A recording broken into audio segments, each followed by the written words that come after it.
Welcome back into another edition of the Dynasty Trade Show. We have a phenomenal one coming at you again. We do have a guest this time, and it is none other than our boy Brandon. He joins us, and if you don't know who Brandon is, you obviously do, because you should be paying attention. You should be signed up to the newsletter. This is the man that makes it all go. What? I gotta get my fingers right. Over here. Over here. This is the man who does all the work, the hard work, keeping us jabronis in line behind the scenes, making the Destination Devi newsletter what it is. And of course, Brandon is one of the most tapped in people in all the space. He is always out there making me think, talking ideas, values, commenting on games. Brandon is an incredible human being, and we are lucky that he was kind enough to join us. Brandon, boy, how you doing, man? How you doing? It's been a minute since we had you on. It's been a minute. I feel like I was on like Dynasty Trade Show 4, maybe 5. Yep. Way back when at the beginning. The last time we had John was I had to think about it myself. It was the recap week 1. We had John. Yeah. Sunday recap week 1. But it's been a minute, man. It's been too long. That's the point. So how you been, man? What's going on with you? This, like Mike said, is one of the most tapped in guys. He's always hustling in the leagues we're in, man. Love it. I'm doing good, man. I'm doing good, boys. It's been good. This is a crazy fantasy football season. This has been absolutely crazy. Wild, bro. I mean, Wild. between injuries, trades, point scoring, guys coming up from out of the blue, guys that are typical producers are now all of a sudden like falling like face planting. It's just been a crazy season. Yeah, absolutely crazy season. And to add to all of that is the overreactions or the quick, crazy ebbs and flows of the Dynasty community. They see Kadarius Toney, hopscotch in the end zone. He's wide receiver 15, and before that he was wide receiver 100 because we haven't seen him do anything. So it's just it's the reaction season, but it's fun. Yeah. Man. I love it. It has been though the craziest that I can remember, as far as all that encompasses. So yeah, man, we're excited to have him on. Brandon from Destination Devi, one of our best friends, man, honestly, in the space. So really glad to get on. Let's go ahead. Let's start this off, man. And Brandon, as you know, we start off with the McNutted flex. All right, so Matt Collins, Michael Gallup, David Montgomery, Sam Erlinger. Oh man. And he sent away Isaiah McKenzie, Elijah Moore, Christian Watson, a 2023 4th and a 2024 3rd. All right, so some context behind the league for you, Brandon. It's a best ball league. I'm competing, and I made this deal on Saturday, and we obviously know what happened on Sunday with Christian Watson. So yep. I will be the first to admit that I felt really good about the deal on Saturday, and I fucking hate it right now. But it is a deep best ball league, and I am competing. So it's a best ball league. He's a contender, and let's address the two elephants in the room, right? Obviously, we know about Christian Watson, but we also know about Jeff Saturday, and we know about Jim Irsay, and we know about now all of a sudden Matt Ryan, who's not allowed to play under Frank Reich, is starting out of nowhere. It's like the game happened, and he's starting, and it's like, oh, Matt Ryan's starting. Apparently, that's all gone. So the Ehlinger thing is dead. The Watson thing went to the moon. Those are the two big polarizing things. I'll say one other thing, though, talking about what Brandon started with. Khalil Herbert, man. We have all these injuries and crazy shit going on. David Montgomery, for those of you who forget, it's only been a couple years since David Montgomery won People Fantasy Football Championships. I'm not saying this guy's sexy as hell or anything, but Khalil Herbert's out of the way. This is a team that's really effective running the football. Justin Fields is going bananas. David Montgomery does get a bump in value with Khalil Herbert out. So I'm just curious, Brandon, like thinking about all this, right? We got Matt Collins, a unsexy guy, but gives you points on best ball side for Vegas. Michael Gallup on an offense that Dak Prescott is continuing to improve week in and week out. Where are you at with this? Because McKenzie's very meh. The 4th and the 3rd are very meh. And Elijah Moore, as much as we love the talent, this is a guy that does not even get targeted. So, like, all that encompassed, like, Brandon, how do you look at this trade, and what are your thoughts? I look at this trade as David Montgomery for Christian Watson, honestly. Like, okay, the 2023 4th and the 3rd for Ehlinger, fine, whatever. Matt Collins, Isaiah McKenzie, kind of the same, right? They'll give you a couple weeks, but they're not really going to be anything special. Michael Gallup, Elijah Moore, promising talents on both teams, criminally utilized. So again, they kind of wash each other out. So it really comes down to, do you want David Montgomery or do you want Christian Watson? Obviously, after last weekend, you might be leaning Christian Watson. But realistically, the Bears are going to give David Montgomery the rock the rest of the season. And I kind of want the David Montgomery side still. I think when you're looking at Christian Watson, yes, he's building a rapport with Aaron Rodgers. That's perfectly cool. But we've seen that Rodgers doesn't always stick with a rookie. He's going to have to earn it and continue to earn it. It was pretty much a very basic route that he beat the Cowboys on 3 times. I don't know if that's necessarily that kind of game is going to happen again the rest of the season. Whereas I do know that David Montgomery has the ability to go and have 18 carries for 90 yards and a touchdown or 2 almost every single week. And so I'm cool with taking if I'm trying to win, I'm cool with getting the David Montgomery side, even though I got to take the anchor of Sam Ehlinger, and I might get maybe one more week out of Matt Collins and Michael Gallup the rest of the season. I think that's a pretty good assessment, Mike. Obviously, you said you're not loving it as much today, but realistically, like, where are you feeling about this deal? And obviously, we know before this Randy Moss type Christian Watson game, the Thanksgiving game where he's got 3 catches and 3 touchdowns. 3 catches, 3 touchdowns, baby. You probably liked it a lot more, but where are you at now with this deal, man? Because this is the reality. Value shifts drastically at times. The other piece, too, like the report came out that Elijah Moore is going to be the starting slot wide receiver for the Jets. Now they're going to move him inside and see if he can operate in that space. So right. I don't know if that's going to be the Kickstarter to get Elijah Moore going, but judging by what happened on Sunday right after I made this trade, like, Elijah Moore is about to go off for the rest of the fucking season, and I'm going to look like a dumbass. But I'm cool with it. At the time, man, I'm thinking I got these pieces. There's still names, right? People still have interest in Christian Watson before the blow-up game because draft capital and Aaron Rodgers and all that shit, the talent that he had. Elijah Moore, like a very hyped-up wide receiver coming into this year. Mm-hmm. Isaiah McKenzie, I could really give a shit less about. The 3rd and the 4th, I could really give a shit less about as well. Yep. I'm looking at it like Michael Gallup is playing. I think he's getting a little bit more healthy. Maybe they start utilizing, like, I'm willing to take that shot on the Dallas offense versus the Jets offense with Elijah Moore. Sure. David Montgomery, like Brandon broke it down, I'm going like, I'd much rather have Monty than Christian Watson on a contender. Now, maybe long-term, that's not the smart play, but for right now, trying to win a championship, that was my goal. The Mac Hollins, Isaiah McKenzie, great assessment. And then the 3rd and the 4th, I could care absolutely less about. Sam Ehlinger was just kind of a throw-in. It's a starting quarterback in a best ball. I don't have to worry about it. I didn't think his ass was getting benched for Matt Ryan the very next day, but here we are. I feel okay about it, but obviously Christian Watson I could have gotten a lot more from today. Sure. People would pay more today. Elijah Moore, maybe this is the news or maybe I waited another week. But in best ball, man, I'm just trying to keep the zeros to a minimum the best way I can and to actually get people who are playing on the field scoring fantasy points. So that was the gist of the move. Albeit, though, man, if I got to take a loss on this one, this is one of those times where as long as I'm making deals like this and I'm getting 60, 65% right, I'm making progress and I'm headed in the right direction. And that's ultimately what I want to do on contenders. But I'm okay eating the L on this one, man. It doesn't feel good. Let me say this, right? I think the only thing you lost really out on, Mike, is a value bump on Christian Watson that you still were going to probably try to move. Because here's the reality. Let's say you didn't make this trade, but you had Watson. You're just going to shoot north. But I don't really know how much everyone's going to buy into one game with Christian Watson and how much more his value is in the trade market. It's probably more. Mm-hmm. But here's the thing, right? Christian Watson and David Montgomery still, given the Khalil Herbert news, which you didn't know at the time, admit that too. Those are both simultaneous things. It's not a bad pivot. You might be able to get a little more, but okay. That's, like Brandon said, that's kind of even. I still think that Michael Gallup, unfortunately, he's not looking that great. I still think he's tied in a really good offense, and hopefully the volume pops up. Elijah Moore, though, is a 0 right now. Like, sucks to say, but he's a 0. Until he proves otherwise, he's a 0.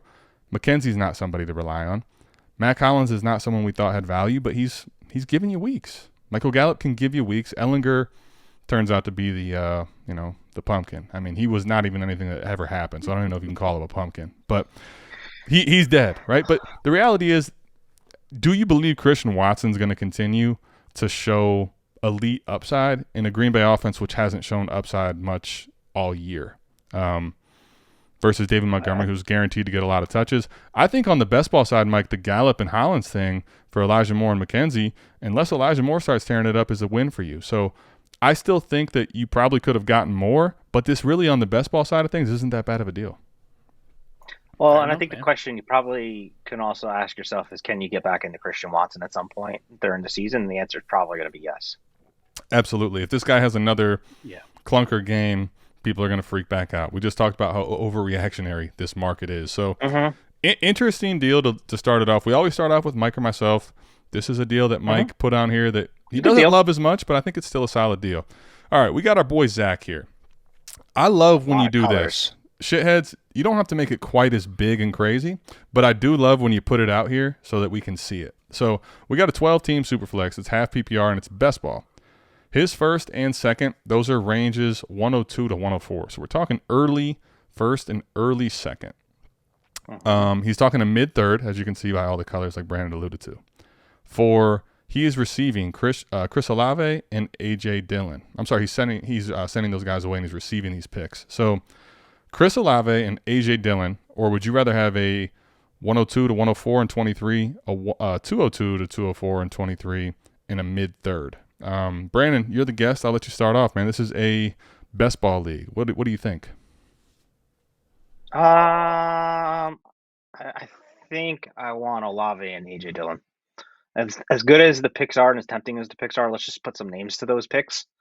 We're going to think 102 to 104, so we're going to say maybe like Bryce Young, Jahmyr Gibbs. 202, 204, we're looking at probably based on Destination Daily ADP. Probably looking at like Zach Charbonnet. Maybe get a Quentin Johnston if you're lucky, if he slides, given there's probably going to be 4 quarterbacks. Yeah, I'll take Olave. Olave in most circles is probably going for a first plus. So you're getting A.J. Dillon for a third. Like, give me A.J. Dillon. And a best ball, like, A.J. Dillon's not anything special. He's really not, but he's going to have a couple of weeks where he produces, and he's definitely not a zero. The one big thing, too, is that I think this more than anything comes down to Olave. And I'll be honest, this is a guy I was not that high on, and I'm wrong. I was wrong on. Watching him at Ohio State, watching him return for his senior year, watching him not be the sexiest at Ohio State. Like, Jay Rich came on the show on our third day. I was here. Yeah, Brandon was there too. I was on. I mean, he talked us into Olave. He got Mike to bite. Me as this guy that I watch Ohio State. I know I'm not buying in, and joke's on me, because Chris Olave is, whether you want to believe it or not, he's like a top 10, top 8 dynasty wide receiver. Here's what I will say about this, and I'm curious what Mike has to say.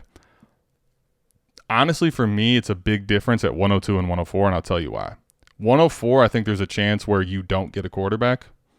I think at 102, 103, you're going to get Bijan or a quarterback. And I think that's a big difference for me. Like, if I know I'm getting rid of Chris Olave, but I'm going to get my pick a quarterback or Bijan, I want the other pick side. But if it's 104 and you're just talking straight up like I'm getting whatever receiver I want in this class or Gibbs, I totally understand the Olave side then. I will say in best ball, 202 to 204 makes that Zach side a lot more exciting for me, where you're basically multiplying assets. And as great as Olave is, you're kind of splitting him up into 2 different pieces that has a shot at a quarterback. So that's where I'll lean that side, given that I have a chance for 102. But I think if it's 104, all of a sudden, like, you're not necessarily gaining as much value as you might think.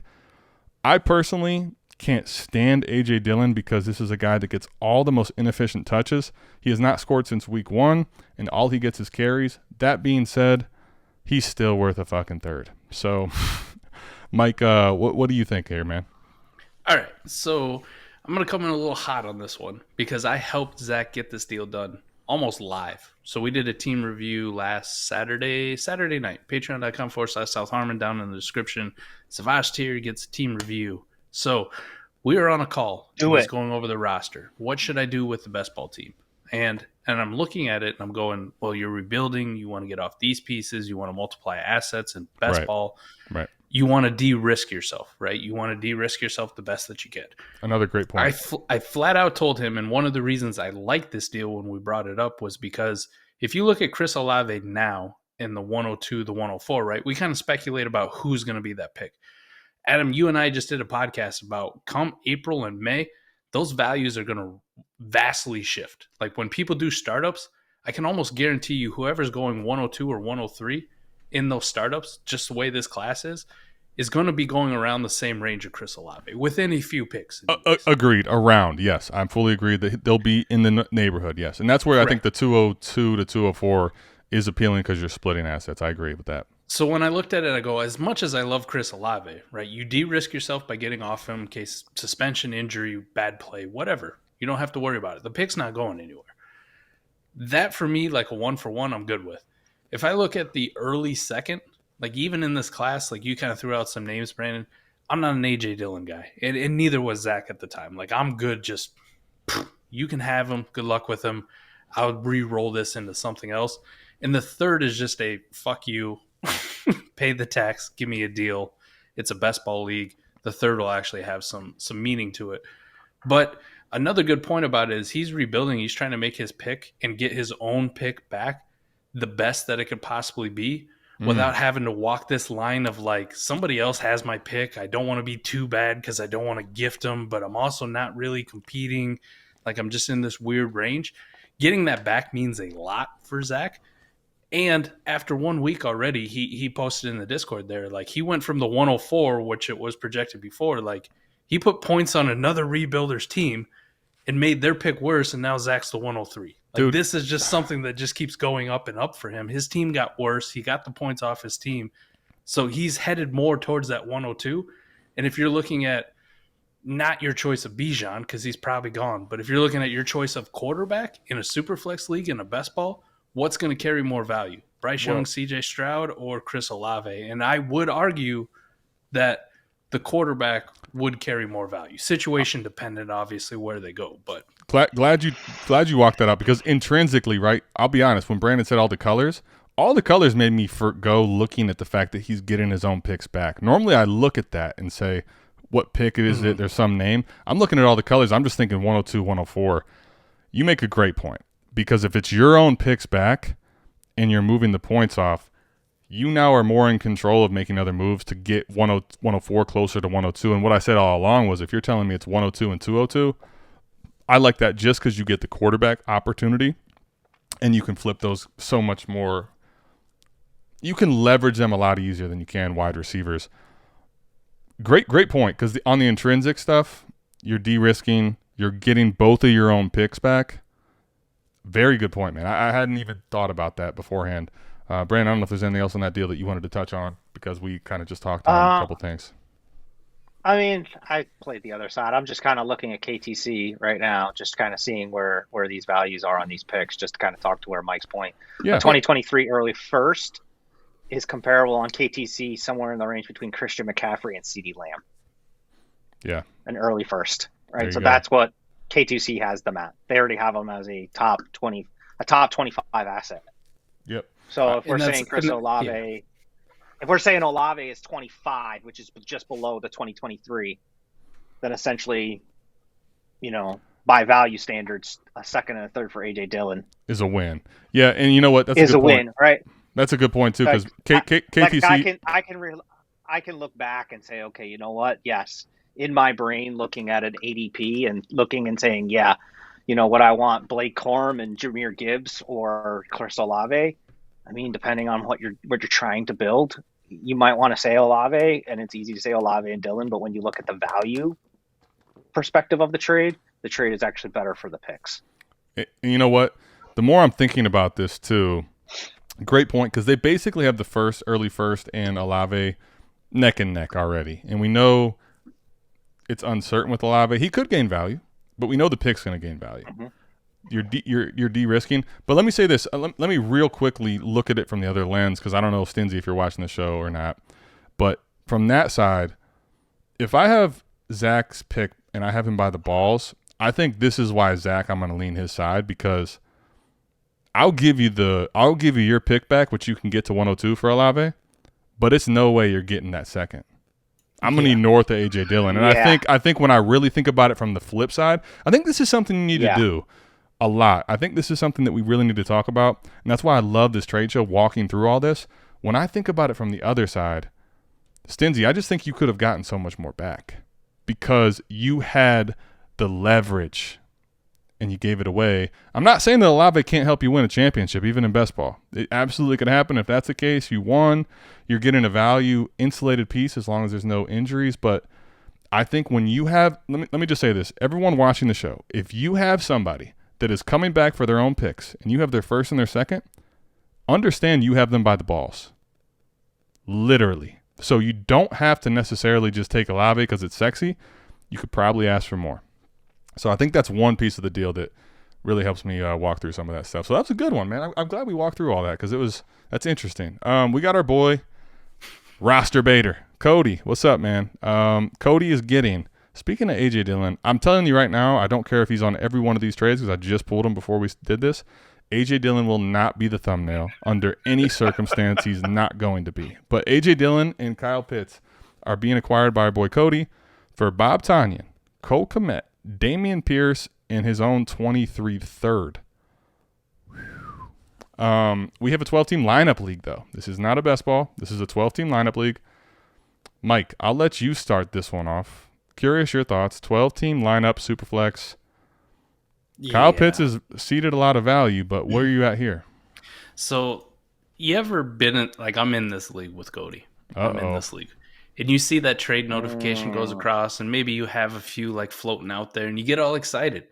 And you pull up the league, and then you see that it's not your trade, not anything that you've sent out. And you see it's somebody else. And you look at it, and you go, son of a bitch. So you were in the market for Kyle Pitts? Oh, man. I was so mad that Cody got this deal done. So mad. And the best part is, like, he strategically – our guy Cody strategically used it where he's a contender. He is by far and away, like, I think one of the only teams in the league that's 7-2, and everybody else is right in that 5-4, 4-5 range. Okay. Just a clusterfuck of who's going to make the playoffs. Right. He's by far and away. So you look at it and you go like, man, why do you want Kyle Pitts? He isn't doing shit. Cody had it in his brain that Kyle Pitts is a valuable asset, and there's teams who are on the verge of like saying fuck it, tearing it down, and going to want Kyle Pitts. And that's exactly what he did. He made this move, and then he traded Kyle Pitts again in another move to leverage it into something that actually helps him win. So when I saw it, I was like, I hope he doesn't do it. I hope he's stupid and just buying Kyle Pitts, and it's not going to help him win. Fuck this guy. And then, boom. And what do we call that? 4D chess, right? That is 4D chess. He's leveraging Kyle Pitts into another move. I absolutely love it for him. I mean, I'm in some other leagues with Delania. Good guy.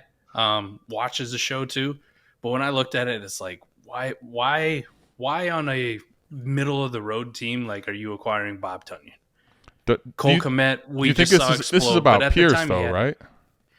Even if it's about Pierce, man, like, I still don't. Yeah. Why? Listen, why? I'm not saying I don't disagree. I want the Pitt side, but I'm just saying, like, if you're on a team that's trying to push for the contending side, like Damian Pierce maybe isn't the best one, but he's one of those top 10 running backs that you want to acquire, I'd imagine. Top 15, right? So, in Kyle Pitts, if you're not thinking of the 4D move that Cody made, right? Like, you're worried about what he's doing week in and week out. I guess that's how you make it. Brandon, I want to get your thoughts, and then I'll give mine too here on this trade, especially from the lineup lens, man. This is different for me. Yeah, I get from the lineup lens because it is definitely a little bit different. And I'm assuming it's not start 2 tight end. No. Because if it was, there's no way on God's green earth to be trading 2 starting tight ends for Kyle Pitts. Right. Nope. Right? Like that. I'm trying to like cross out in my mind why Delania would make such a deal because I really don't like this deal for him at all. Like, you're trading Kyle Pitts for a bag of tricks and Damian Pierce. And on top of that, you add in AJ Dillon, who we just highlighted as not being more than just another B-Rob. So, great point. Like, you've traded away the best asset, and you got, again, a bag of tricks that I don't know that you really like. you're not gonna be able to trade Bob Tonyan. Maybe you can trade Cole Kmet this week after his blow up week. Maybe you Mhm. can go get something else, right? That can help your squad. Yeah. I'm just trying to think of like what is the next steps, because it sounds like Mike gave us some context. Like Roster Bader then took Pitts and moved it and turned it into something more. Like I wish what I is would have the next selected that. step? I wish I would have selected that for the trade show. I should have maybe. I just clicked a bunch I of got deals. it right here, baby. Do you? Okay. Yep. Why don't you at least read it? I don't have the screenshot, so if Okay. you're watching, this is what he did with the trade, but I don't have the screen capture. So he took Kyle Pitts and traded him, packaged him with his 23 second, so on the later side, and his 24 first. And he went and he got Jimmy Garoppolo, Mike Williams, and DeAndre Swift. Now, whether that move is good or not for him, like you can debate it, but that was the move where he's going and trying to get running back and get quarterback help and shore up his roster where he doesn't have any holes going towards the playoffs. So let me ask this real quick then, because when I think about that, I do know what you're saying in that deal, but let me ask you this. On a value lens, right now today on a contender, do you want DeAndre Swift or Dameon Pierce? Pierce. I would Pierce. agree. And this is from the truther of DeAndre Swift, Pierce. Brandon. Well, I'm just like, again, I'm listening to these trades and I'm trying to like, he hit a home run with this one, Mm-hmm. and then he tried to flip the bat and hit with the knob end to get DeAndre Swift. Well, Like so he sucked like he nailed all the value out of this consortium of pieces to get to Kyle Pitts, and then he sucked it straight back out and added his future picks to go get. Because so I get what he's trying to do. Like I get Yeah. where he was trying to I get what he was trying to navigate to. I guess my point is you probably could have gotten DeAndre Swift for Kyle Pitts straight up. Because here, dude, this is what's funny because I wish I had close this up to it, right? when I think about that deal, and I know it's not visually here, so it's probably a little more difficult for you if you're not seeing it versus hearing it. When I think about that deal, DeAndre Swift and Pitts, I can understand if you cancel that out. My big problem is now you're talking about a 24 first and a 23 second for Mike Williams and Jimmy G. Yeah, that was the problem I had. That is where I don't. He just sucked all the value. I don't like out of this day. Because then okay, so circle back with me. Try to stick with me here. So now when you look at this deal in totality, okay, so you've acquired A.J. Dillon because you still have him. You've now moved a third, a second, and a first. Cole Kmet, Bob Tonyan, and Dameon Pierce. And you basically have DeAndre Swift, Jimmy G, and Mike Williams. And A.J. Dillon. I do not like this deal as a whole. I like this deal. I like this Cody deal. Mike Cody, Mike, by making us do the whole song and dance, I know what he wanted to do. He didn't like that you got this deal, so he had to let everybody know what happened in the end because I don't like what you did in the end. But I do like this deal for you. I have an ulterior motive, too, because the minute he acquired a Kyle Pitts, I was like, you know what? My place in the league, I'm 4-5, struggling. I have old running backs. Perfect. I really want Kyle Pitts on my team. I know what you're trying to do, Cody. I offered him Dalvin Cook straight up for Kyle Pitts. No first involved, no seconds. You need a running back. Boom. Dalvin Cook for Kyle Pitts, and he told me to fuck off. So I do have an ulterior motive. I knew something's going on. I'll say this. Yeah. When I look at this deal, I like what Cody did. Hearing the second part of the deal, which you may not follow as easily, 24 first, 23 second, and Kyle Pitts for DeAndre Swift, Jimmy G, and Mike Williams, I don't like that at all. So I think when you convolute the two trades together and blend them, I actually don't like it for you. Because honestly, as I talked about, I'd rather have Dameon Pierce on a contender than Swift. Jimmy G's not worth a first. Jimmy G's maybe worth a second. And I'd rather just have Cole Kmet and Dameon Pierce and have figured out a way to do something different and still have that first and that second and that third. But that's just me. Brandon, anything else before we get to another deal? Great deal on screen. That's all I can say. Great deal on the screen. Hey, Cody, great deal on screen, buddy. Great fucking deal on screen. We'll bounce out to another great deal on screen. This is one our boy B Harris, Dr. B Harris. He says B Harris 724, but we all know him as Dr. B Harris. We got this deal done last AMA, so basically a week ago today.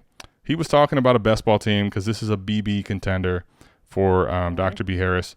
And he was talking about how we needed some running back depth. And we kind of walked through some scenarios and what you could try to do. And, you know, you'd already moved a lot of his premium capital, but things you could try to do to get running backs. And we kind of told him basically a tier of guys to go target with a third-round pick. And the fact that it's a 24 third-round pick and you get Jeff Wilson on a contender who's in that Mike McDaniel offense and looking like it's going to be him and Mostert taking a ton of work, well done, buddy. I'll pass it to these guys if they have anything to add, but especially as a contender in best ball, I fucking love this deal.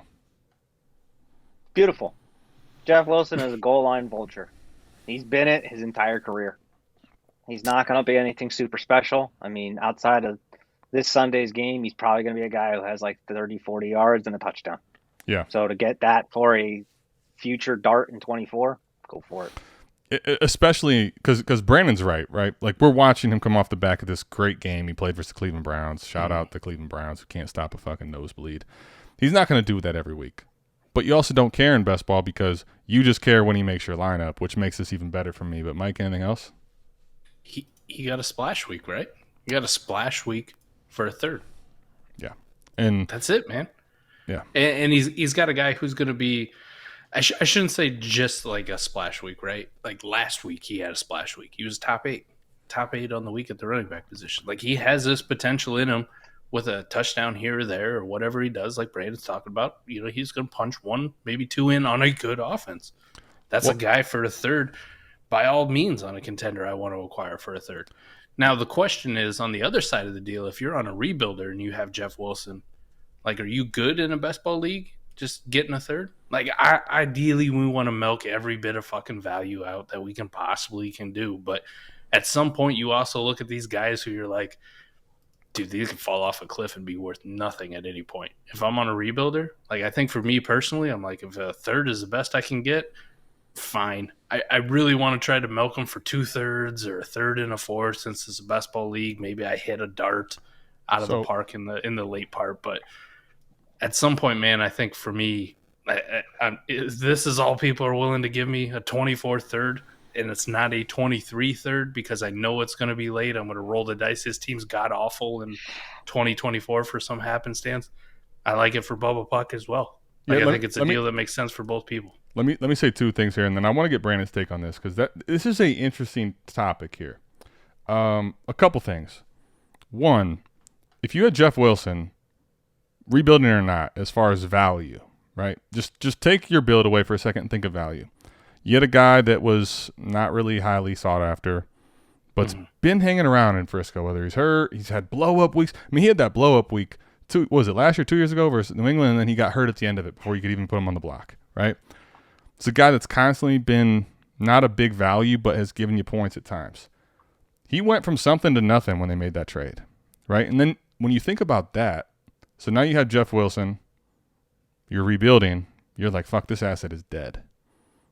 Goes to Miami, the human element of you says, let me get off of him now because there's a value ascension and let me just get something back. Because I was looking at possibly having nothing when CMC was acquired, right? That's the human element, and that's the value jumps and differences. But I'll say this. I think this is for me where, especially in best ball, you'll ask anybody watching this. They're in leagues with me and I'm rebuilding. Brandon, you're there. Mike, you're there. Anybody watching, if you're in leagues with me and I'm rebuilding in best ball, you've seen it. My team's going to be so fucking bad on the points per game that Jeff Wilson won't matter. I can have Jeff Wilson go for 30, 40, 50, and I won't win a week. Most people won't line up their league that way. Most people on a best ball rebuild, Jeff Wilson killing it for a week could actually give them a win because they maybe haven't destructed all the points on their value.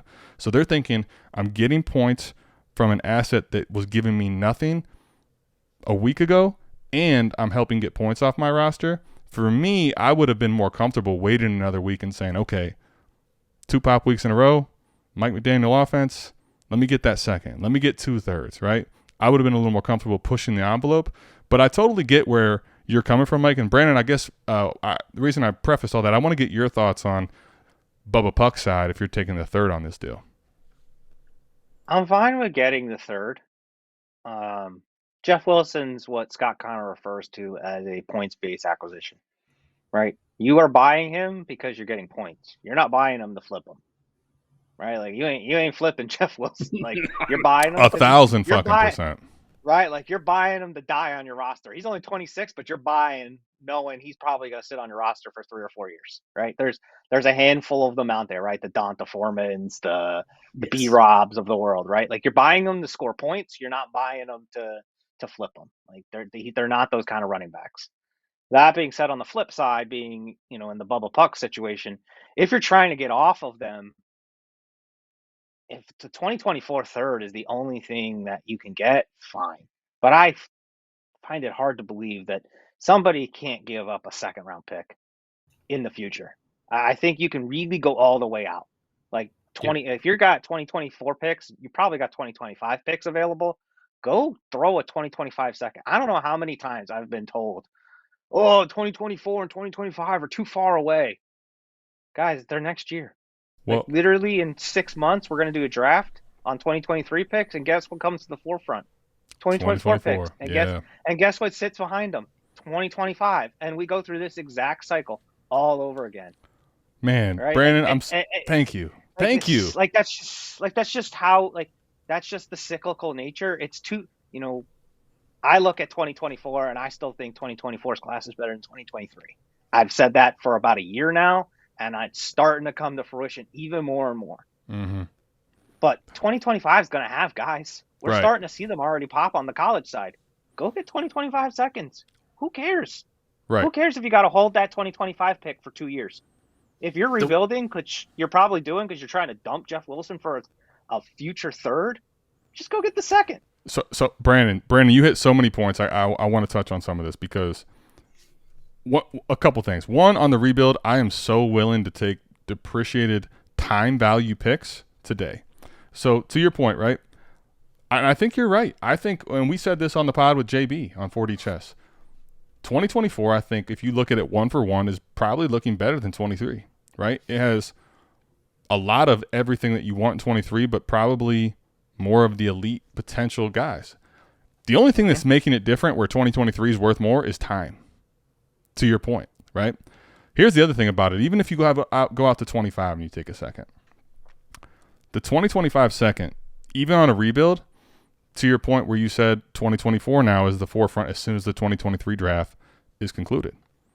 The 2025 second, even on a rebuild, I'll acquire these picks in mass volume because they can't get hurt because they're so value insulated and they're only going to go up. So I'm buying them cheap for them to go up.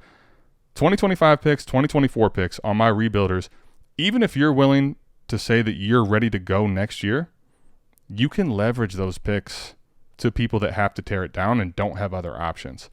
Last point I'll say on especially this Jeff Wilson thing and Chase Edmonds, everybody's touting Chase Edmonds with this new team, right? He said before the season started, I need to learn the zone read scheme. Chase Edmonds didn't do dick all. Are you surprised they traded him at the deadline? Are you surprised that they traded for Jeff Wilson at the deadline? A guy that in his first 2 games has 9 carries, 51 yards. More importantly, 3 catches, 21 yards, and a touchdown. Even this last game versus Cleveland, even if you don't think he's going to do this week in and week out, 17 carries, 119 yards, but 5 targets on the ground. This guy's got a touchdown in each week. He's going to look like he's getting well over 10 touches a game, 15 touches with touchdown upside, and he's getting passing work. This is, like to Brandon's point, and like you said with Scott, as the points per game guy, this is the perfect acquisition for a third. Bubba Puck, I get it, man. If you just wanted to get off the asset, I just think that when we talk all this through, you could have gotten more. We probably went way too long on a deal for a 3rd-round pick in Jeff Wilson. But that's Adam, all my thoughts. It's a great one, though, because on the Bubba Puck side as well. Like, if I'm looking at it, I'm going, this is me. I don't know how Dr. B's Harris roster is constructed, and hopefully he's following some of our principles and he doesn't have a lot of these guys on it. But right. For those people out there are so many teams that are going to be carrying like a Ty Chandler or a Jerome Ford on a best ball roster that are competing. Yeah, that's the kind of dude that you just throw in. Because what if they pop? What if their situation changes and now they become 75% of Jeff Wilson? Sure. Like now you're in line to get another third from somebody else, even if you don't even fucking like the guy. So that's always something where I'm looking at like, I'm rebuilding. This dude's already a 0. Fuck, I hope he does something at some point and I can just flip him for something else. Yeah, these are kind of deals points. like this one and the last one are going to be the kind of deals that as we get closer to the trade deadline are going to be the ones that kind of can set you up for either a playoffs run or can set a retooling team up for next year. Well, and I think that's why I pulled both of these ones. I don't know if there's other ones like this, but listen, everybody wants to come on the trade show and show their, I got 2 first, and they want to talk all these sexy deals. But these I think are important to talk about because these are deals that can change your contender that don't cost you an arm and a leg, and I think there's something that shouldn't be ignored. So here's our boy Ryan Edwards. Love Ryan, man. Ryan gets James Conner and Paris Campbell. This is a 12-team Superflex PPR lineup contender. They are starting 10 in this lineup league, and he says both of these thirds are projecting to be very late at the time. So they're Ryan Edwards and they're Jason A. 19. It doesn't matter where they project. Hey, listen, man, I'm narrating here. I'm just reading what I have in front of me on the prompter. I mean, you tell me what the deal looks like, but I'm just telling you what's going on. Bro, I've been the biggest James Conner hater for feels like forever. And even I am like, I don't give a fuck if that's the 301 on a contending team. I am sending it in a heartbeat for James Conner. And whatever you feel about Paris Campbell, the same kind of thing. Just give me something. Now, this may be a roster clogger or whatever, but I'm willing to bet on something, him doing something for a third. And you factor in the fact that both of them are late. Jesus. Ryan. This ain't the sexy deal with all the first and big name players involved, but geez, this is one of those where you get down in the weeds and you're like, this is slam dunk. Congratulations, good for you, buddy.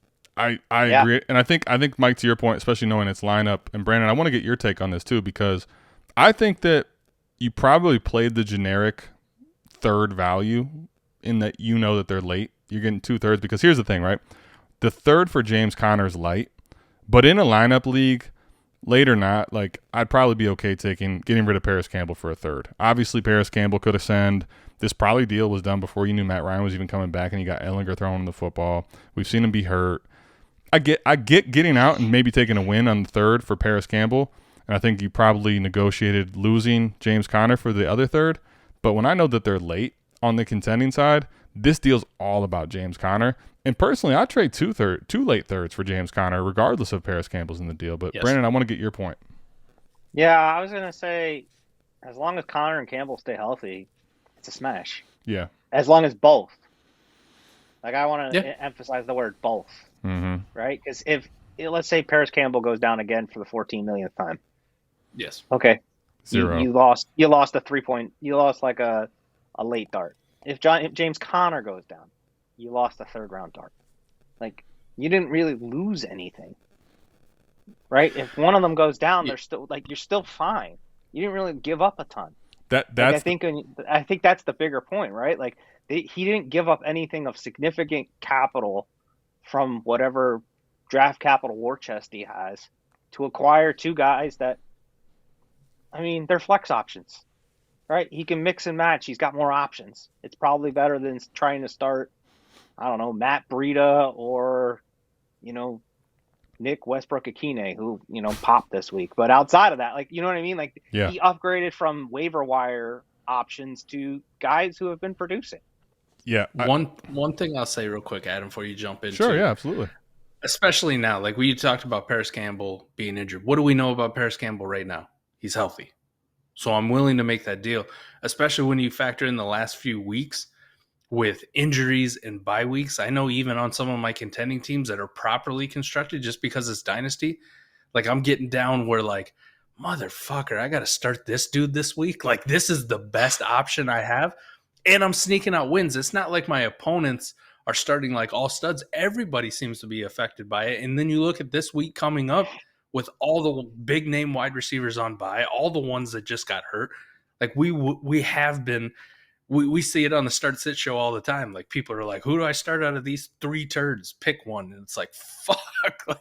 Eric's out there going pick up Tom Kennedy. If you got to start somebody, pick up Tom Kennedy. There's a lot worse options you could do than Paris Campbell, and I know he's healthy right now. So even if I get one start out of him just to get me through the week, completely fine with it. Yeah, and I think to that point too, Paris Campbell is a talented wide receiver. We've seen Michael Pittman miss time. With Matt Ryan back now, when you made the deal, you might not even known that's going to be the case. But with Matt Ryan back, with variance and injuries, what if Paris Campbell's actually the beneficiary of an injury this time, and he's getting peppered with targets? May not feel like the sexiest play, but for a late third, I'm willing to fuck around and find out on that scale. You know, why not? Especially if I'm getting James Conner. So, Castle Black here. We got this one is a rebuild, and this is a best ball. So here we go. Best ball start 12. Castle Black is 0-18 in the median. I like that. That's exactly what I like to do on my best ball rebuilds. 0-18 in the median. He's getting James Robinson, a 23 first, 23 fifth, a 24 first, a 24 third, all from Big Truz. And he is sending away Jonathan Taylor and David Bell. So, best ball king because, you know, he won the OG Bomb Squad, and he's always talking best ball. I'll start with Mike on this one here, man. Let's think about it from both sides of the coin here. The rebuild that Castle Black is doing, and then the Big Trust side that's going for the dub. Was this deal made before JT played on Sunday? I would imagine, because we're doing this on Tuesday. So you're watching this on Saturday, right? Morning. We're doing this on Tuesday, several days before this comes out, and this trade was likely made before Sunday. So I would think the answer to that question is yes, although I'm not 100% sure. I'm okay with it in best ball. Like, it's not a home run slam dunk. Also, too, because you're taking J-Rob back. I guess that's just another piece in best ball than that I have to flip. I'd rather be a liquid asset of anything or something with value ascension, but that's a dude I got to flip again. Like, I hate doing that. Mm-hmm. Before the, kind of like the first deal, if you made this on Saturday, cool. Like, I'm with you, man. Like, I definitely do it in best ball. If I'm doing it like right now, like after just what happened with JT, like, hey, you remember me? Dynasty RB1. Mm-hmm. I'm that guy again. I'm asking for more, especially because if the guy's making this deal, he's probably competing, and these are probably on the later side. I don't think JT's going anywhere for 2023 as well. So again, team's kind of set up being good in 2024. I get it, and I've done worse. I've gotten crustier. I'm thinking about like how much you can milk out from Jonathan Taylor. But I understand it if you're already 0-18, definitely want to get the points off the roster before JT went out and just fucked your tank job by himself in 1 week. Yeah, Brandon, go ahead, man. I'm curious your thoughts, and I'll kind of wrap this up and we'll go to another deal.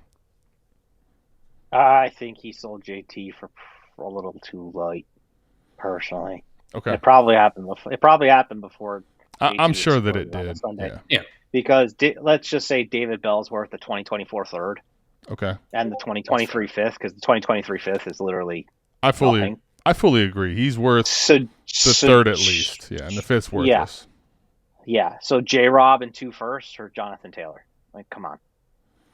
That even if he was at his lowest at, what was it, KTC at RB6, he's still worth more than J-Rob and 2 firsts. Like that, like we like at 2 late first at it as well, right? Like those are late first round picks. Those are not going to be difference making pieces that he's going to get back alongside James Robinson. So I think, what's funny though, Brandon, is I think the deal for me, one, like, let me just say this: I have Jonathan Taylor on 2 best ball rebuilders. That when I put them on the block, it's basically like laughing emojis. Like, we know what you're trying to do. We know you're trying to fucking come get 4 pieces from us, and you ain't fucking getting it. Let me say this. I think the deal actually hinges on what Brandon just said. I think this is one of those where you got to get off Taylor if you're rebuilding, because this is not a – if you're looking to compete next year, I'm not doing this at all. But if you're in a multiple-year rebuild, like this is a team that's just dumpster, like you need at least 2, I can understand doing this, and you're making a bet against Big Trust. And I think adding Jonathan Taylor to fucking that team, obviously that's a huge piece. Jonathan Taylor, even in deep best ball leagues, can win you a week. This is a start 12 league, right? He can win you a week in start 12. But I think for me, if I'm doing this, I'm thinking that his team maybe isn't constructed all that well. There's holes in it. And this is a team that's not guaranteed to win the title. And could fuck around, and you're looking at the 107 this year. And as great as Jonathan Taylor is, he's not going to carry a best ball team by himself. And who knows what happens to that 2024 pick. I'll make the case for Castle Black that I could understand it if I knew more about what Big Truss's team looked like. But to your point, Brandon, what you just made, if these are locked in 110 to 112s, as much as I like multiplying assets, I don't think you got enough back if that's the case. So I think this really for me hinges on like how realistic it is that those first have a chance to be more mid than they do late. I don't know if you guys disagree with that too. Well, I would just say go get his 25 first too. Yeah. What's the point? Like if you go into the same concept you just talked about, right? Yep, I'm with you. Go, like if you think that he's gonna be probably in a window that's 1 to 2 years, go get his 25 or 25 first. So that way, when his team sucks and he's only got Jonathan Taylor and he's in the same spot you are 2 years from now with an even more depreciated asset, you're sitting on, maybe it's the 103 to 105. I love that point. I would have loved a couple things here, Castle Black, for the future. One, see if you could do what Brandon said, get the 25 first. And even if you can't, like swap J-Rob out for me, even for that 25 second, because you're basically banking on this team being out of the equation by then and that being a liquid piece that only is going to go up in value. I think that's a really good point you made, Brandon. Mike, anything else? Nope. Take the fucking J-Rob part out. Give me another second somewhere. I think that's the one thing we can all agree on too is like now you got to flip him, and it's not a certainty with J-Rob. Like I would have loved to see you get a different piece back than J-Rob to make it better for your side. But I still think it could work out for Castle Black. But I do think if I could send 2 late firsts that are looking like locked and loaded for JT, sign me the fuck up for that deal too. Our boy Koopa Troopa here is acquiring Najee Harris in a 24 first. He's sending away Travis Etienne in a 24 third. This is a Superflex start 10 lineup. It's 12 teams, and this pick, he says, should be late. I would look at this, man. We just talked about Travis Etienne. We talked about Najee Harris on our buys and sells just a couple weeks ago. Najee is a buy for me. I don't know if I want to pay this price, though. I was just getting ready to say that, man. I'll say this. This is teetering for me on the Najee thing because I look at it a couple different ways. I mean, I guess I could see what you're doing. My thing is you're banking on a Najee resurgence, which I understand doing that. I just like doing it at a cheaper price because right now, 1-for-1, as great as Brandon and Mike and you and I all talk about the 24 class, I want Travis Etienne today because of time over the 24 first guaranteed. Now, I'll take Najee Harris for a third all day, but when I package this all up together, I think it's risky, man. I really do. I love Koopa Troopa, but I'm going to be honest, man. This one is risky as hell. Brandon, what are you thinking, man? It's a poison pill deal, right? Like you want that 24 first, but you got to take this Najee Harris, right? You got to take on that risky asset. You got to take you know what I mean? Like you want this first, and I don't. It's a late first right now. We don't know what it's going to be next year. Absolutely could change, right? Good right? point. It could change, but again, it comes down to the poison pill, right? You got to take Najee, and good luck trying to move him. Just straight up, good luck trying to move him. Like you're Like what are you gonna get for him, right? So it's like you're buying him knowing that he might die on your roster. And see, the way I look at this is, I'll tell you the only way I can see myself doing this, if I try to thread the needle for how I would make this work, is, I'll be honest, I probably want a little more back on my side, even if I'm threading the needle and making this work. But if my window's like next year, see, the problem as soon as I say that is Travis Etienne I love next year. But if my window's more next year, I'm banking on Najee Harris with a full year of recovery being someone that is going to matter for my team next year, because I think to your point, Brandon, like taking Najee Harris on with the fact of trying to flip him is not something that's smart, because his value is likely depressed for the rest of the year, man. So if you're like Windows 23, you're going to take the Najee Harris side, hope for a resurgence there, and then this 24 pick that you thought was late isn't necessarily late, and you can move in season and, package together with other things you've acquired during this rebuild to make your roster stronger. But the way I look at Travis Etienne, especially with on the last day we saw James Robinson out of town, I mean, the only thing getting in his way is injury, man. I mean, Mike has him ahead of Kenneth Walker. I think they're very close, but the point is, we're talking top 5 dynasty running back in a running back landscape that's grim. I get it, Yeah, Koopa. I mean, I'm gonna say this is risky. it's a bold move, Cotton. It's a bold move. It's bold strategy, Cotton. Let's see if it pays off. Like, Yeah, Mike. Last So closing when we thoughts. did this, when we did the Najee Harris buy episode, right? Yep. Like when we were talking about buy, sell, hold, and I go just the way his fucking value is right now. Like I will buy. Mhm. I will fuck around and find out if Najee Harris is any good at football. I think he is. So for the right price, I'll do it. And what did I say, Adam? Like 2 mid to late first or seconds, I will send for Najee Harris, or I will send in early 23 second. Like I'm cool. Zach Charbonnet or Najee Harris. I'm more willing to bet on Najee Harris at this point. So if you add that in, man, like if I go 2 mid to late seconds, you traded away Travis Etienne and your third in 2024, and you got back a late 24 first and 2 mid to late seconds in value.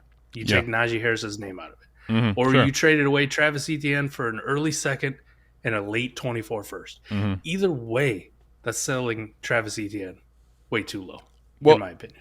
yeah, and I was gonna say, Travis Etienne's KTZ value without looking at it, I would say RB4. Mike. 3. RB3. Three. There you go. RB3. The only thing for me was how high did JT change in a day? Because I know he was like 6. 5. Okay, so he's only bumped up 1. So he's still fucking Moving probably on. behind Brees Hall. Jesus. Right? Jesus So Christ, what? man. I guess, yeah, we're still valuing a dude with one leg, with one full healthy. I can't even get out the words tonight. That's how bad it is. Right? But what I'm saying is for the RB3 to be getting Najee Harris and a 2024 first, just doesn't seem like equivalent value. I would agree with a lot of what we just said. And I will say this from the process side for Koopa Troopa, to try to give him some argument and some thought processes of how I would maybe do this. I'll be honest, I tend to be a cuck. Like, I'm going to at least want market. But I do think there is this reality where I talk about this a lot, where picks are finite, right? So if you have a leverage piece going in 24 and you're kind of adding to that treasure chest and you're saying, listen, this is late today, but now I have 5 or I have 6 or I have 7 to 24 and I have this leverage piece, and who knows what the variance says for Cheesehead 412. You're selling light, but you're doing that for this process of basically 24 leverage. I still don't necessarily love not getting market value, but I can understand why the process side would allow you to do that. But man, it's interesting because Go trade Najee. I'll tell you. Go trade Najee for Zeke in like a second, or try to do that. Yeah. Try to make that move. So then it's like Zeke, a first and a second for ETN and a third. I feel better about the deal. And let me say this: the last point I think that we should make here is this should show you, talking about how crazy 22's been. I think this should really show you what the running back market is, man. Like KTC will tell you this and this and this about running backs, but I think more often than not, like that 24 first and 23 first for JT, as much as we say we don't necessarily like it, like you're not finding buyers that are really willing to send multiple firsts for good running backs even anymore. It's just people are so fearful of the position. So it's an interesting spot for the whole position as a whole. We got a few more to get to here. So we have our boy is getting Juju. Unfortunately, we saw the concussion, so that's not ideal. But here's the big thing. You're sending away Jamar Chase. You're getting Juju. You're getting the 23 early first. You're getting a 24 early first. This is our boy Dynasty Alex. I believe that he's Plank Crew, but I'm not 100% sure which one he is because this is the first time for him on the trade show. Early 23 first, a 24 first from that same team, and Juju. This is a 12 team, and it is a start 10. It's not a best ball. So I see Mike's already throwing the peace out, send him away salutes to Jamar Chase. So, Brandon, I'm going to get your take because we already know that, we're not the biggest wide receiver guys here. Let me pass it to B on this one because I'm curious your thoughts here. I still think it's light for Chase. I know you guys, wide receivers don't matter. I know. I feel it. Hey, But the speak your ones that truth. Speak. but the ones that do matter are the ones like Jamar Chase. And I think for even though it's an early 23 first, let's just put a name to it. Let's say Jordan Addison. Let's say Jordan Addison, Marvin Harrison. I'm playing the high end, right? And Juju Smith-Schuster for Jamar Chase. You're maybe having the conversation of making the trade. But that's if you can hit those two guys. Chances are you might get JSN and I don't know, Xavier Worthy. And all of a sudden you traded those two guys plus Juju for Jamar Chase.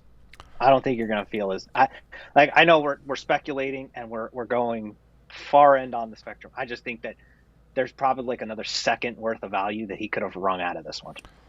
And I will say this: if he waited for Chase to get back on the field, I think this is one of those. Chase has been sitting on my squad for a couple of weeks. He's a zero.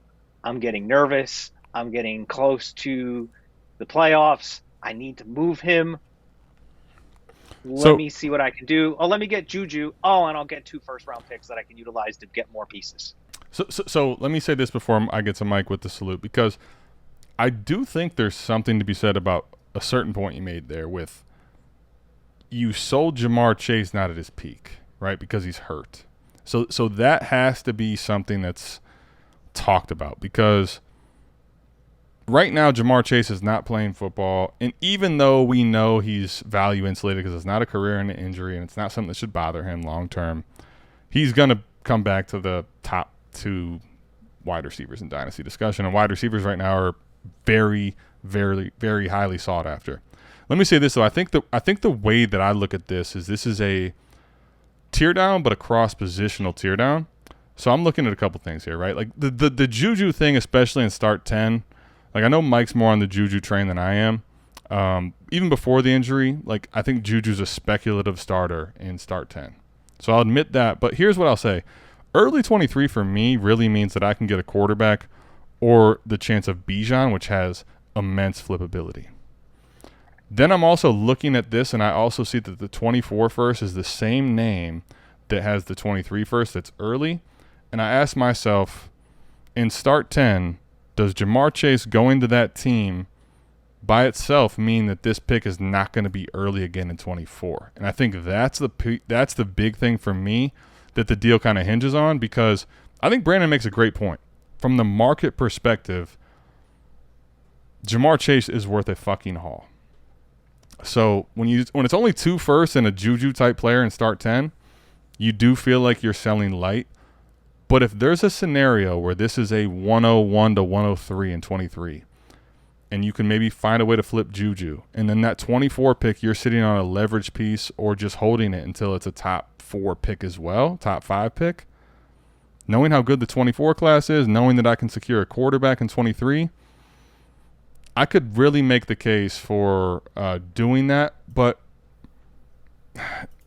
I think the only caveat and the only real criticism I'll give you is you didn't sell Chase at a peak. You sold him at a valley. So I guess that's another big part to consider. But, Mike, after hearing all that, what are your thoughts? Man, you know how much I love trading away Jamar Chase and Justin Jefferson. It's kind of my thing at this point. If I look at it, man, I think I had this conversation with Alex in the Discord about it, and he's competing. Facts remain, like Juju and Chase. Juju still outscored Chase this week because Chase didn't play. He didn't do anything. Yep. Even though Juju got hurt. When I looked at it, I'm like, this is just way too much value for you to say no to. Fact is, he can take this early first and he can take this early 24 first and move it into other pieces. And if we want to put names to things or talk about values. So I didn't see, that's another intrinsic thing I didn't understand going into this. This guy's buying Chase on a rebuild. So that 24 first could very likely be early more so. Yes. So if you're looking at it right now, like the way he's got it set up, if we just talk about values, I dunk on keep trade cut all the time, but we touched on it a little bit earlier, right? The 23 early first, just 101 to 103. We were talking about Chris Olave. So let's throw him into the deal, right? Just put a name to it, like what it could buy you. And if it's not Chris Olave, it's CeeDee Lamb, Amon-Ra St. Brown, T. Higgins, right? Pick one of those guys that you could explore, somebody may pay, an early, you could pay an early first for in 23. Put one of those guys on the deal. So now you got Juju and say it's Chris Olave. You go to the 24 early first, same thing, keep trade cut. If I go there, it's Devontae Adams, it's Deebo Samuel, Joe Mixon, Derrick Henry. Like, these are contender pieces that I would want. If you told me this was Chris Olave and Derrick Henry and Juju Smith-Schuster on a contender for one Jamar Chase who is not playing for me right now, 10,000% I'm sending this away. And I would send it away for just Derrick Henry and Chris Olave. Like, I would take that down tier and make a bet against one Jamar Chase, and I get a free Juju Smith-Schuster out of the deal. Now, if he stays and makes those picks, you're also just betting on that before the Juju injury, Juju was going to keep relative pace with Jamar Chase. You can't keep pace with Jamar Chase because he's fucking really good at football, but you would have enough games consistently where you're going to start Juju and feel okay about it. He was coming on strong, and then you just pocket these picks. Now, if you use one of them and you go get another contending piece, if you maybe turn this into a Jalen Waddle, if you turn it into a T. Higgins, Jamar Chase's teammate, what are you really losing in warp? Not all that much. Not all that much. And then you're still pocketing the possibility of an early 24 first, which could turn into God knows what. Could be a quarterback, could be a running back, could be stud wide receiver, doesn't matter. This is why I always advocate for taking one piece and moving it into multiple good pieces, because you de-risk scenarios like Jamar Chase getting injured, like Cooper Kupp getting injured, like all these injuries we've seen where one solitary piece, you assume all the risk. So this is why I love the deal for Alex. Let me say this, because and Brandon, I want to get your last thoughts before we go to another deal. I'll say this. Just looking at it, I'm thinking about it differently than it was. But when I started to think about this, like, Jamar Chase is going to be back for the fantasy football playoffs. And if you're already a strong contender, you could have Jamar Chase back and being someone that gives you warp. So I would say this. I'm very much with Mike on how the value works and de-risking and all that. But I guess for me, I would really want to know Dynasty Alex in this league. And this is not even necessarily for you, Dynasty Alex, because I think this deal's already done, and I'm okay with what you got back. And I think Mike makes great points. But when you make deals like this, and I think the whole point of the show, if you're not being featured on a deal, is to think about intrinsic things and help you make moves in the future. If you're taking this deal, like, I think one thing for me I would like to know, or if I'm going to take this side of the deal, is knowing how my league operates and what I can do in certain leagues. Because I know there's certain leagues that, even on rebuilders, like guys like Waddle and Lamb and Olave are just, people don't want to sell them, right? So then you start asking, what am I going to do in my contending season? But there's also leagues, Mike, where you and I are in, Brandon are in, right? Where, shit, man, you talk about destination Debbie guys that are thinking about 23, 24, 25. You send me an early 23 first, we're talking getting to elite territory guys. So I think understanding how your picks are able to move as a contender is a big piece on how this will work for you as a contender this year. Because to Mike's point, if I can go get a Olave or a Lamb with that early first, we're already cooking with gas, right? But if I can't make a move like that, not saying you still can't afford to do this on a contender, but the warped situation becomes a lot different. So anyway, Brandon, any final thoughts on the deal before we get into another one, man? Because this is a spicy one. It's funny, we started on some ugly ones, but this is a spicy one.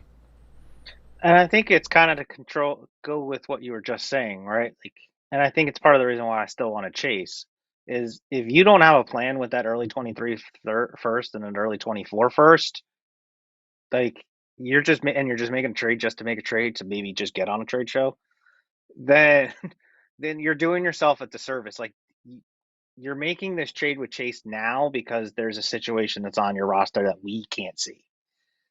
So you got to think about how to take the next step with those picks. Like, you must believe that with that early 23 first or that early 24 first, you're going to move it into something else that you're going to need on your roster. But you couldn't get it because you couldn't move Chase for a Juju type and that player. But you could for that singular first. That's all. And again, that's the only reason why I would have said take the Chase side. In a vacuum, looking at it, I'll take the Chase side. But talking it out with you guys, I think if I'm going to take the other side, I got to have a plan with those picks. Well put, Brandon, because that is literally how I look at this deal too. Is if it's just you're going to sit on the first on the contender and then all of a sudden Chase is healthy in the playoffs and you're still sitting on these first, they're great. Your dynasty value still is not hurt. It's still ascending, but you're going to potentially miss out on Chase in the playoffs. I think that's the big takeaway here. How your league operates, understanding what you're going to do with these picks, man.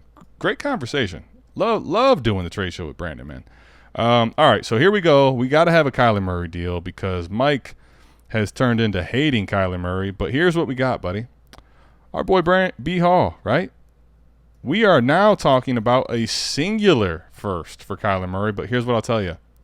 This is a 12 team. This is a 2 quarterback, not a Superflex league. But that is the projected 101. Let's have a conversation. This is no longer Jeff Wilson for a third. This is no longer all this bullshit. We're talking big boy deals. Big boy deals on the Dynasty Trade Show. Brandon, I'll start with you, buddy, because this one, we're getting spicy all of a sudden, man. B. Hall is getting Kyler Murray in a 2 quarterback lineup league, which is 12 teams, but he is sending away the projected 101. What are your thoughts? I want Kyler. I mean, don't get me wrong. 101's great. Bijan's awesome. It's Stark 2 quarterback, and that's the only reason why this conversation just ends there for me. Like, man. we can talk about like Kyler not being an elite tier quarterback. He can be in that next down tier. Like, let's just get spicy and say you pass on Bijan and go to CJ Stroud or Bryce Young, whoever your tickles your fancy. Are they going to get within the first year or two going to get to the level that Kyler was at his rookie season? You got to ask yourself this. Like, that's the question you got to ask yourself, right? Do you believe in a startup that even if you're doing that, because I think that's the conversation I was immediately having, is not that Bijan isn't going to be super sexy, but in 2 quarterback, I mean, it's really not that much different than Superflex, but it is in the fact of when you come to bye weeks and when you come to injuries, you can't get away with anything else in your Superflex spot. This is a quarterback and quarterback only. So it does make the scarcity even higher.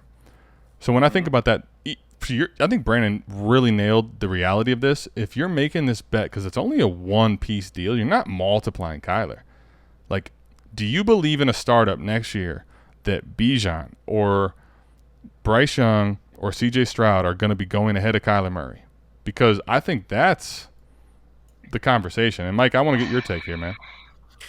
So from a strict value aspect of it, right? When you're talking about in the startup, I think there's a very realistic case that Bijan will be going ahead of Kyler Murray at this point in a startup, or whoever the 101 is, even if it's not Bijan, if it's Bryce Young or if it's Stroud, doesn't fucking matter.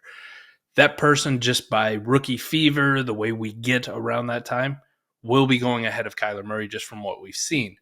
Now, the caveat I will make, and we had this talk with Scott on the trade show when we had him on, was league dynamics. How often do elite or good quarterbacks become available? What are people valuing them at? How easy is it to pluck them off the roster? So I do understand that aspect of, like these guys don't, if this is a league where these guys don't come available that often, at some point you just got to shoot your shot, even if it's on a guy like Kyler Murray, who I've been dunking on for a while.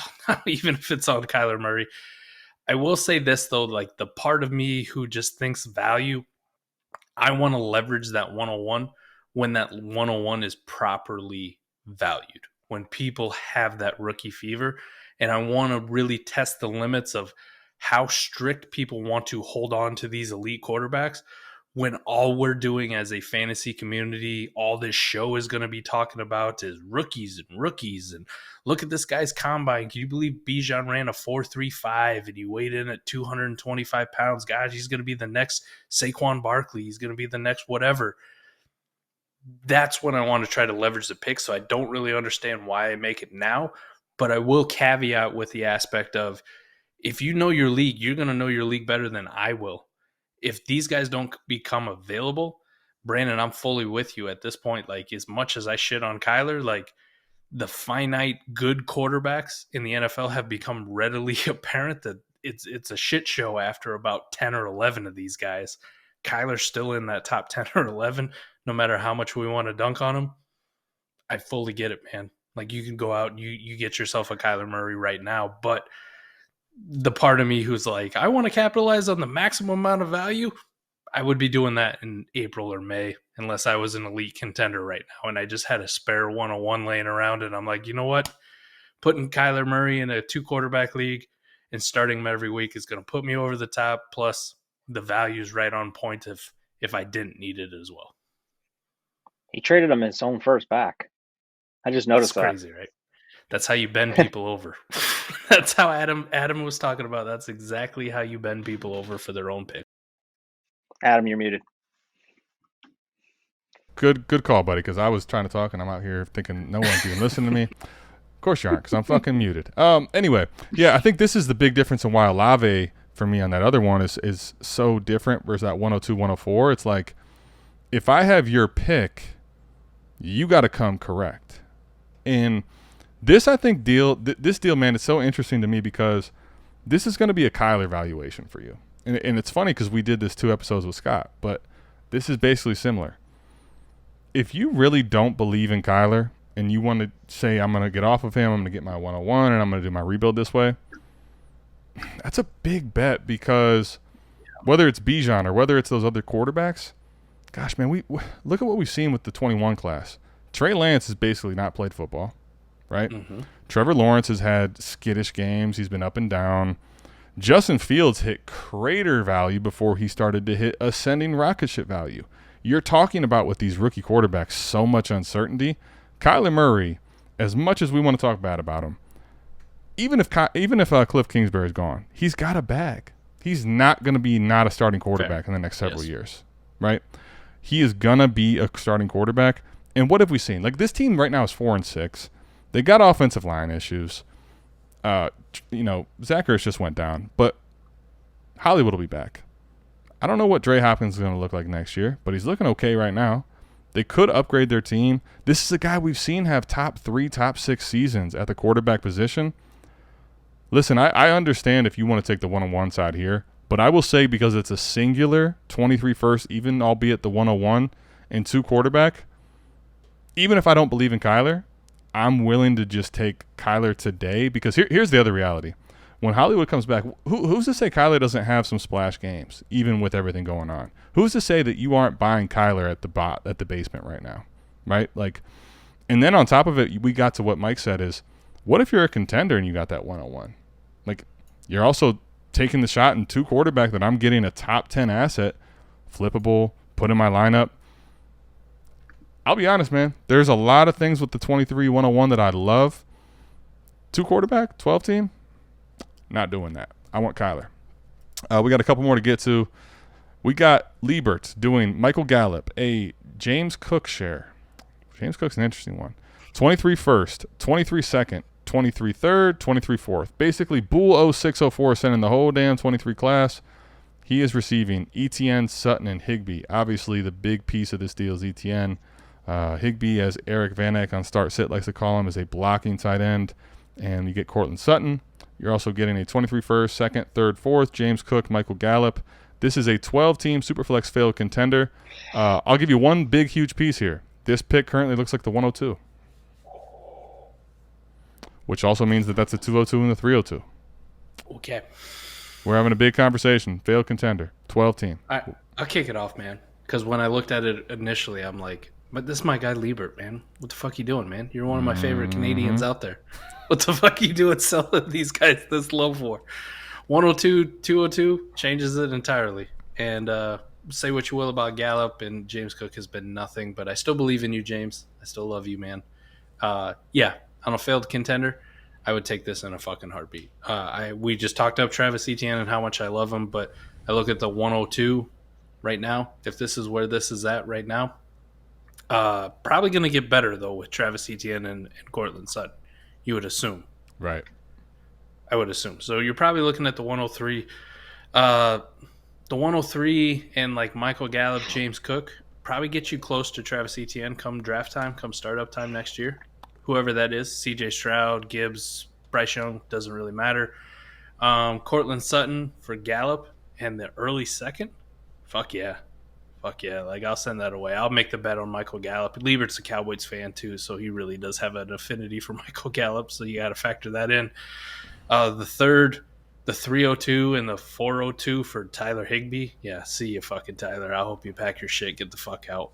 Like, you don't mean anything to me on a failed contender. Like, get out, have a good trip. See you next fall. So, Brandon, that changes everything for me. Like, those picks being early. Yeah, I'm balls deep on this one for Liebert. Good job, buddy. Brandon. Yeah, I'm fine with it. I mean, you hope that James Cook becomes something. I mean, that's really. I mean, not that hinges the deal.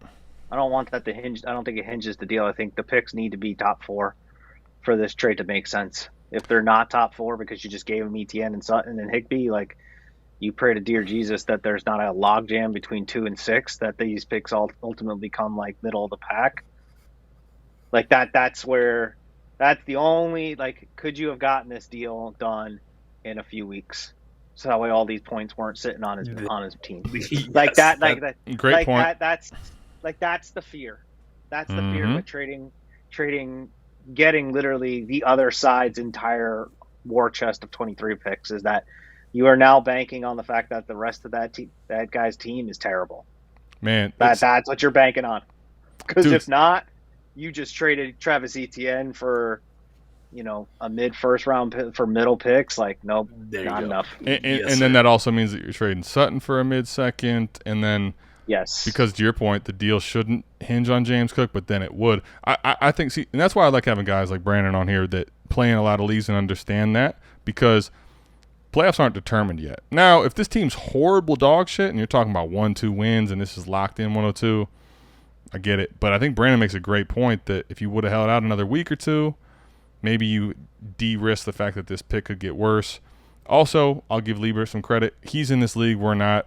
Maybe this deal had to get made now so that this fucking manager would be convinced that they can go for a mid-pick. Otherwise, you ain't getting these picks off of them.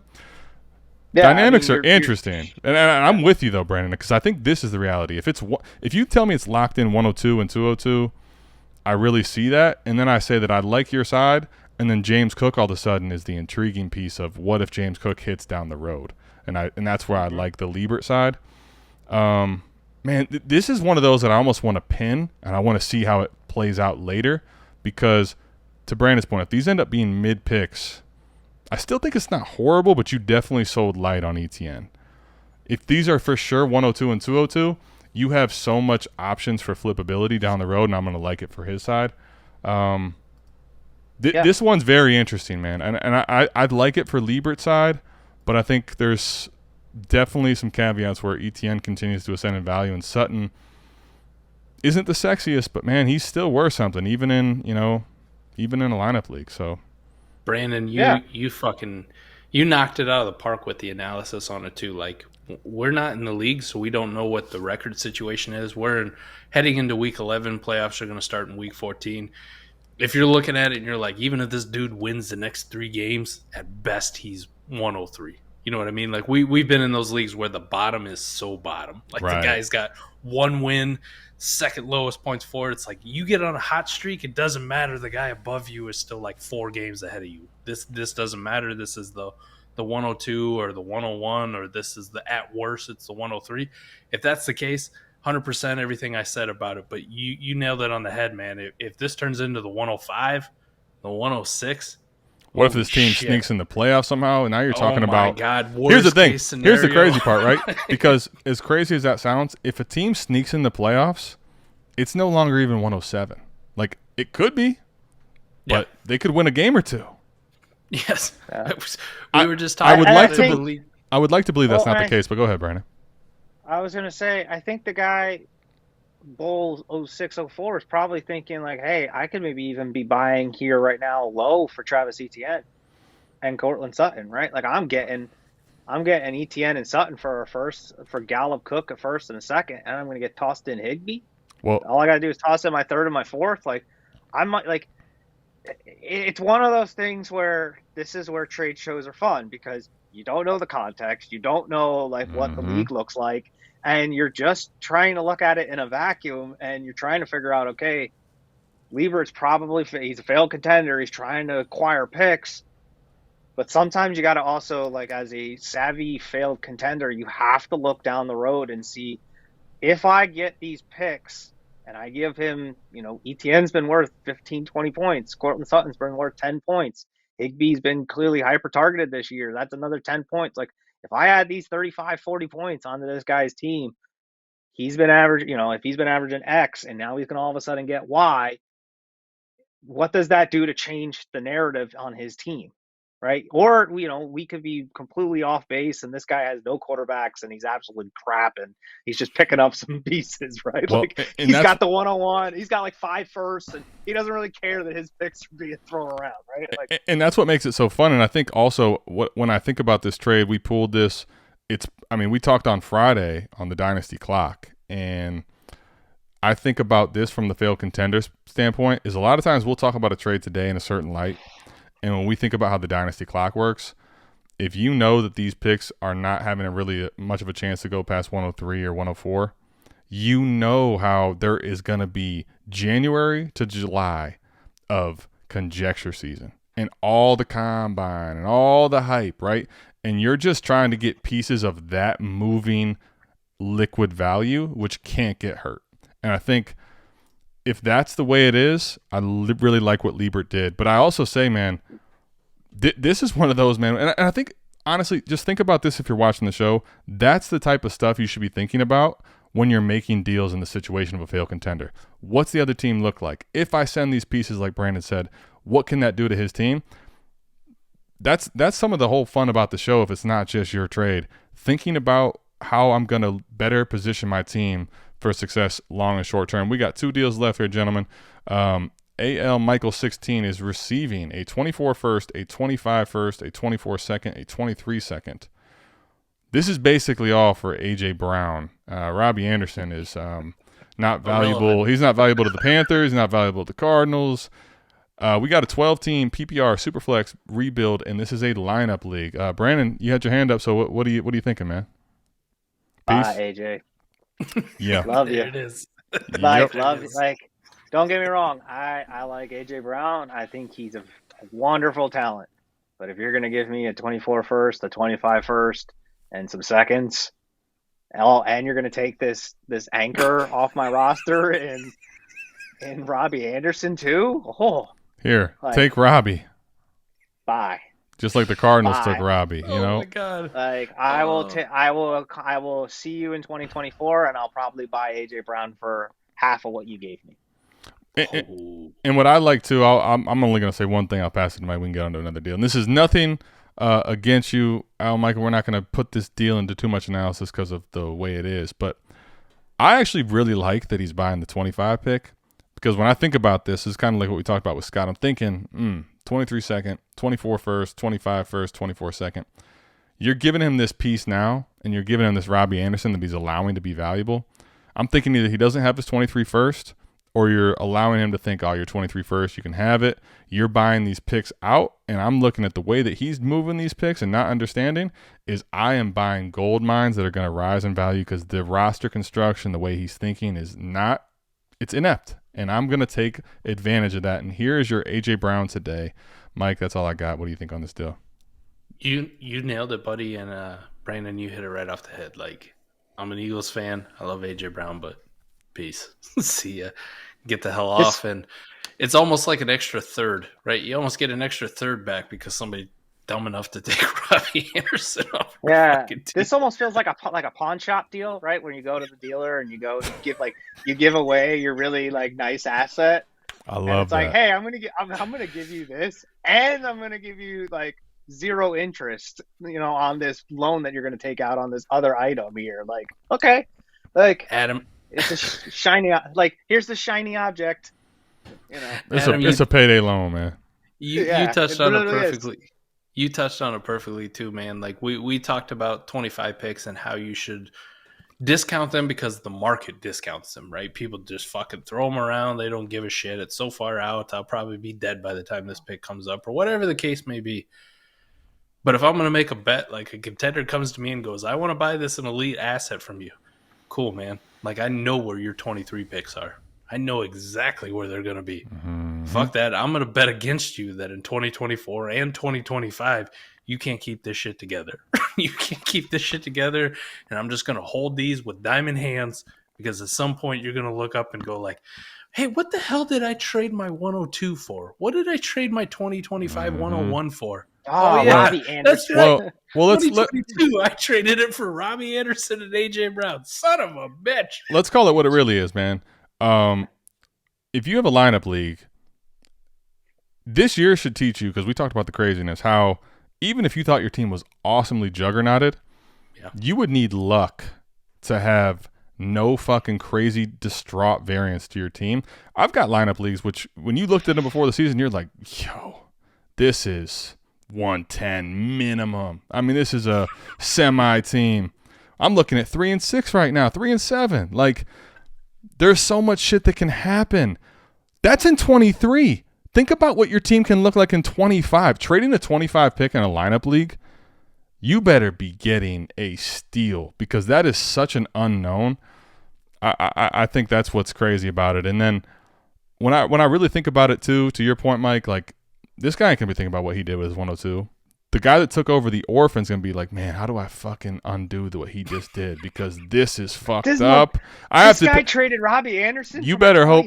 First. You better pray that this is a league where they got the money up front, because you're going to have to pay someone to take this Orphan over.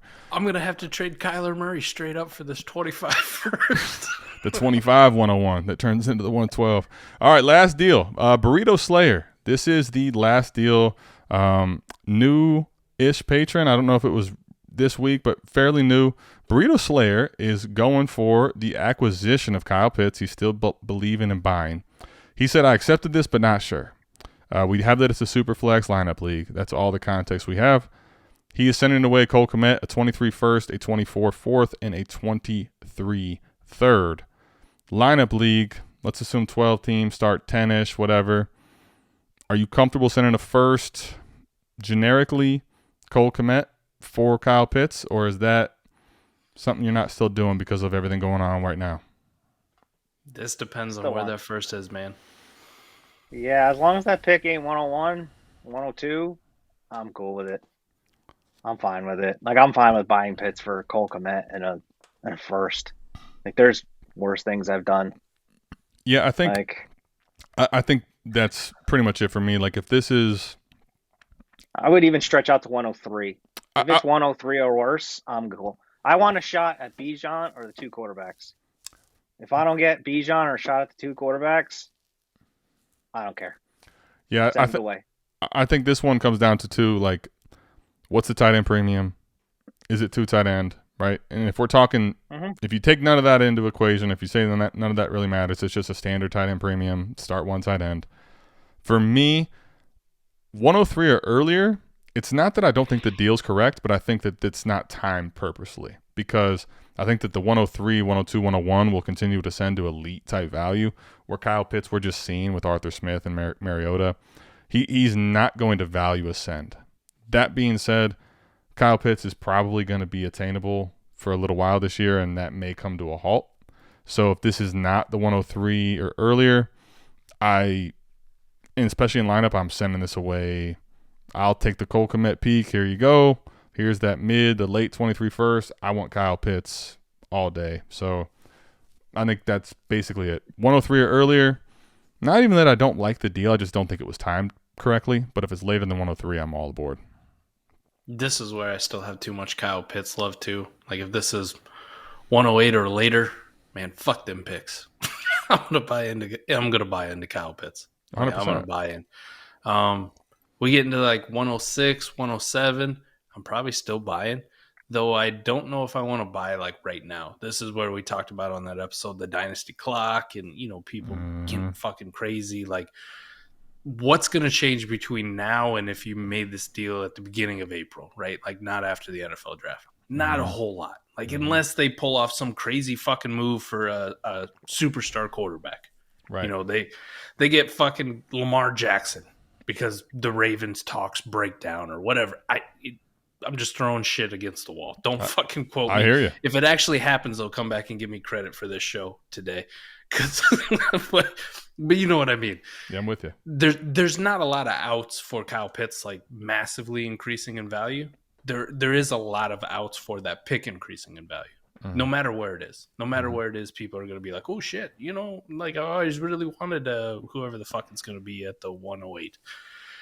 I'm with you guys, though. Like, right now, today, unless this is like the 103, the 104, like, I know this is going to be on the early side, I'm probably sending this away. I kind of want to wait. It's the dangerous game of, does somebody else come in and buy out Kyle Pitts while I sit here on my ass because I'm worried about the value? So I get that aspect. So I don't hate it. I'm not going to knock them for it.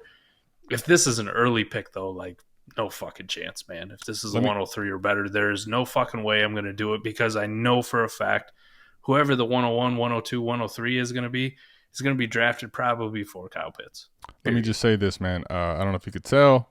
This isn't taking the whole screen because the answer is Kyle Pitts, the unicorn, and we are going to end on that.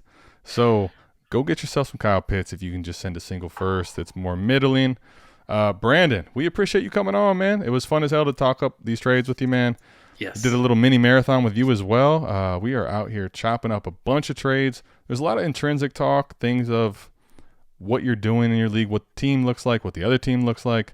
I like talking the whole totality of the deals, not just like Brandon said, man. If you look at a deal on the surface, you don't know a lot of the inner workings. So it's fun to talk some of that stuff out. Brandon, we appreciate you coming on, man. Anything you want to plug other than the newsletter, or, just making me and Mike make sure we get the newsletter letters to you on time so we're not holding you up? I mean, sign up. Definitely sign up and subscribe for the newsletter. We'll get the link for you. Definitely subscribe to the newsletter. If you go to Destination Debbie's YouTube page, it's on literally every. We'll have it down in the description piece. too. So it'll be down in the description. But definitely support these guys. Patreon.com/South Harmon. These guys put in a ton of work, a ton of content. They're active. They're engaged. They know their crap. They're not going to lead you down the wrong path. Like, these guys know what they're talking about. So definitely support to what you guys are doing. Hopefully I'll jump on a trade show, maybe in a couple months. Absolutely. But definitely happy to be on the 4D Chess Dynasty Trade Show. Man, it's so good to have you on, Brandon. You're one of the better friends that we have in the entire space. And a lot of people don't know it too, but we've had a lot of in-depth conversations not related to fantasy football at all, even though you're fantastic at it. And I love chopping it up with you, like in this kind of format, and just having these discussions. Even if we end up on the opposite sides, like, it's always good to have these conversations. But you have been a tremendous help to me and Adam over our journey. Just like, hey, you guys should think about doing this, or maybe start doing this. And you have shaped what this has become. Like, you are one of the founding people that has helped support and grow this channel, bring more people to us. It's what puts us into this incredible position to be able to do cool things like, hey, boys, when we hit 1,000 subscribers, we're giving away Jackson Smith and Jigba signed jerseys. Let's fucking go. Like, that's pretty dope, by the way. That's pretty dope. Hey, that was all Mike too, man. Mike's a lot of times Mike's the brains behind the operation, No, man, I'm just how'd you get him to not get a Spencer Petras jersey signed? Listen, man. Sometimes Mike makes the decision that's just genius.